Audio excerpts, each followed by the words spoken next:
or our bombers don't stand a chance. Imperial cruisers defending the docks. We need them taken out.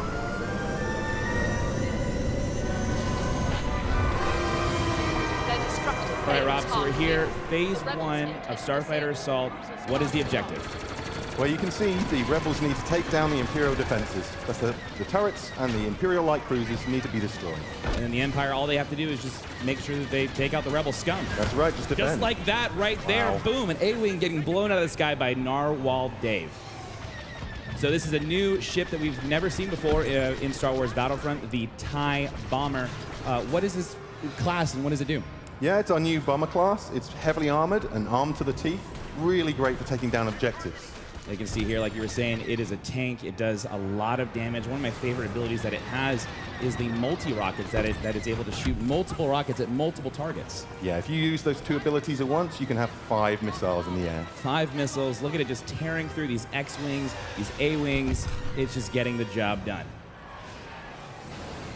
Now here's another ship that we've seen before in Battlefront, but it's been reworked. It's a little different. This is the A-Wing, and it falls within the Interceptor class. How does it work, Rob? Well, it is the Interceptor class. It's fast and agile. It wasn't agile enough, though, unfortunately, getting taken out.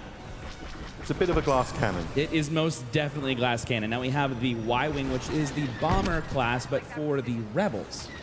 How is it a little different from the TIE bomber that's right on its tail? I don't even think he knows he's there. He's attacking for the rebels. It's a Y-Wing. He's doing a bombing run, but no more. Now, Rob, we've seen a lot of ships flying around. The X-Wing and the TIE Fighter, definitely iconic ships in the Star Wars universe. Where do those fall into all of this? So they're a balanced class. They're quite good at dogfighting. Also, they can take on objectives. So they're kind of flexible. Flexible, but not flexible enough. Tommy T taking out these X-Wings. He's going ham right now, again, in that TIE bomber. He's going to work. There is Narwhal Dave. No, he was in the Y-Wing, and he just got rammed by a TIE bomber. Sorry, Dave. That's not cool. Not at all. Now, the Rebels are definitely doing a lot of work right now. They are melting through those Imperial light cruisers. Those, as you can see, X-Wing, like you said before, it's there to take out those objectives, and the X-Wing is just melting through it. 15% left on this first phase. It looks like this Imperial light cruiser is definitely going to go down. Boom! Here it goes. See you later, dude. He's gone. He's out of here. Now, Y-Wing, you said, was there to take care of the objectives. He's doing this bombing run. He's definitely just tearing this Imperial light cruiser apart. And there it goes, the second one down. That's two. Yeah, they did their jobs there. Moving on to the second phase. Rob, how does the second phase work in Starfighter Assault over Fondor? The Rebels need to get into this tunnel and blow up all 4 shield projectors that are still protecting the dock. Okay, so, ooh. Ouch. You still have to watch out for those cinder turrets, though. Yeah, they're still there. All right, Rob, so we've been talking about all these ships. We haven't really mentioned the hero ships, and here's our first sight at Darth Maul's Scimitar. What is so unique about this Sith Lord ship?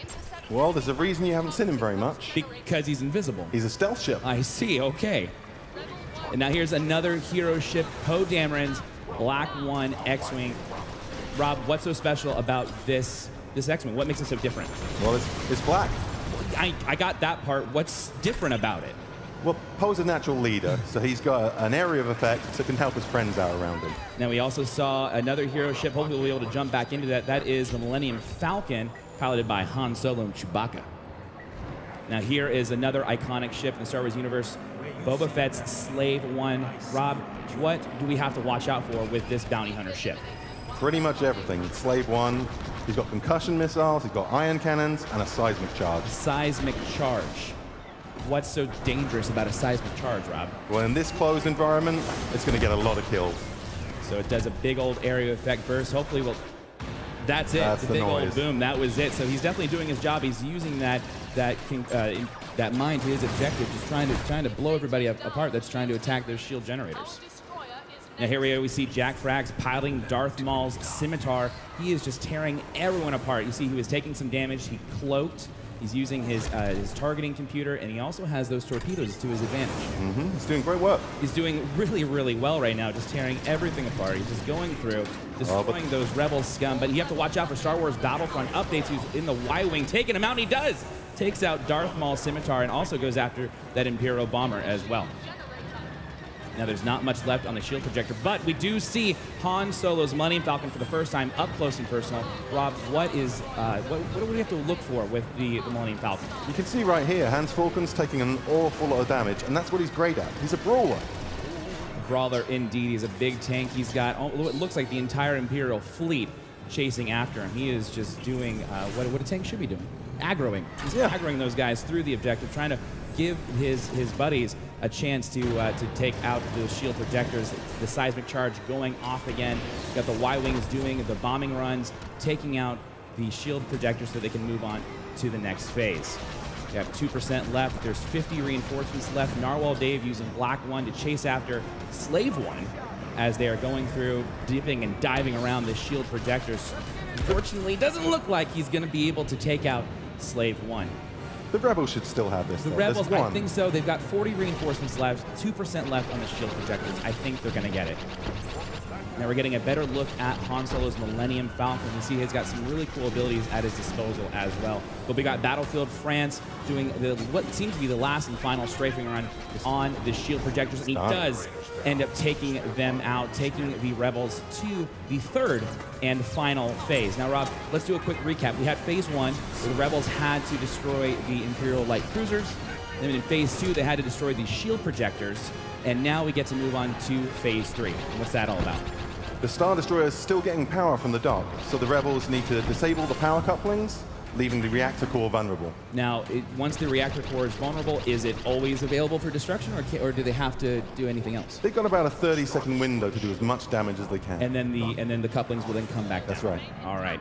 Well, Battlefront updates, again, just doing immense work with the Millennium Falcon. But we've got to watch out for this group of TIE bombers that look like they found prey. They smell blood in the water. They're going to be going after the Millennium Falcon. I don't want to give Battlefront updates. I want to tell him the odds, but he's got to watch out right here. He is a tank, but 2 bombers on him, I'm not so sure. I mean, that's about 10 rockets. I mean, I'm not the best at math, but I think that's 10 rockets that he has to watch out for.